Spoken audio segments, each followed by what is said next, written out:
你相信传闻中的点石成金吗？我理解，如果说什么东西可以保持几千年都不坏，那黄金一定有着很多席之地。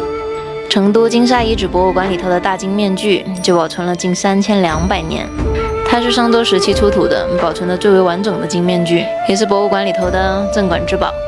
今天咱就用黄金来复刻一下这镇馆之宝吧。说好的黄金呢？这你就不知道了吧？正所谓啊，是金子总会发光的。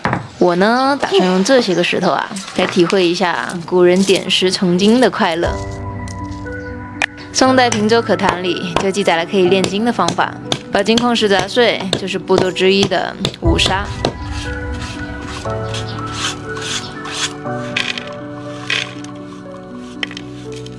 接着是推磨，顾名思义啊，推磨就是把碎石用推磨的方式再磨成更细的粉浆。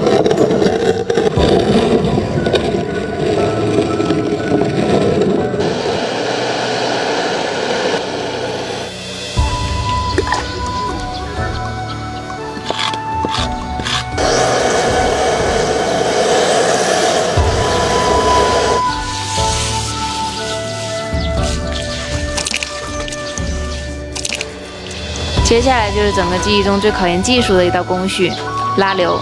流槽的坡度啊，要在65到70度之间，把搅拌均匀的矿浆给它均匀的铺在上端，水流从上而下均匀的灌溉，使之顺流而下。由于密度不同啊，含金的金矿就会沉积在溜板上。你别看它现在还是黑黑的一坨，给它炒干水分后，你就会发现啊，它仿佛已经有点金子的模样了。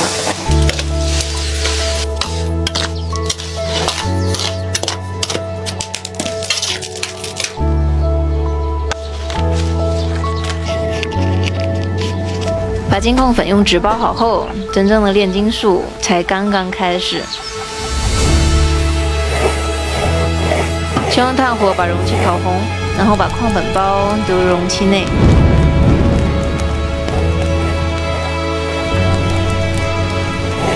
记得要不停地给炭火扇风，以提高炉内的温度。忙活了一晚上的九师傅发现啊，这个小炉的温度根本就不够，这粉儿都是红色的，它就是不融。所以我决定用喷枪试一试。我还是老实点，变出一颗黄金吧。有了黄金，咱的首要任务啊，就是先锤它个天荒地老。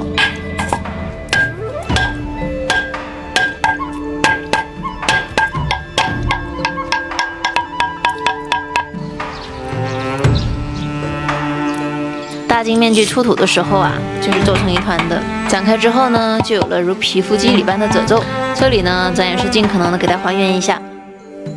说来呢，也有意思。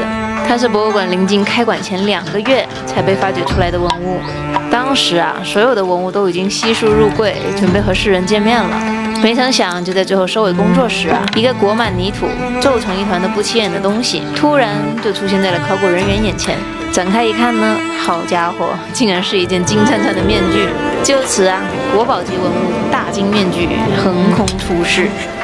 这也是目前中国发现的同时期体型较大、保存的最为完整的金面具，也是应了那句话：是金子总会发光的。